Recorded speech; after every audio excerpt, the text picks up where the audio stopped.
turk restoranlarida sotiladigan shunaqa yumshoq va yoqimli nonlarni uy sharoitida qo'ldan kelgancha tayyorlab ko'rishga harakat qilamiz.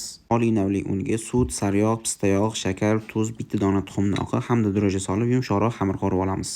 Xamir qo'liga shunaqa salgina yopishadigan darajada yumshoqqina bo'ladi. Tog'orchaga yopiqmasligi uchun ozgina pista yog'ini solib, keyin xamirimizni solib, ustini yopib, yarim soatga xona haroratida qoldiramiz.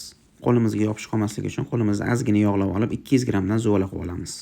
Zuvalalarni ozgina oshib olishi uchun xona haroratida 20 ga qoldiramiz. Etishga ulgurmagan barcha ma'lumotlarimizni va to'liq retseptni video ostidan topishingiz mumkin. 20 minut dam olgan zuvalalarimizni qo'limizga yopish qolmasligi uchun ozgina yog'lab olib, zuvalalarimizga shakl berishni boshlaymiz. Zuvalamizni katta kichik tarafiga qarab, ikki tomonidan shunaqa 3-4 barmoq bilan ikki tomonlama shakl berib chiqamiz.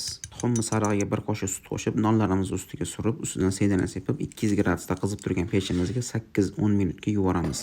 Xamirimiz yumshoq, nonimiz yupqa bo'lganini hisobiga tez pishadi. Bundan ortiq o'tirsa non qotib ketadi.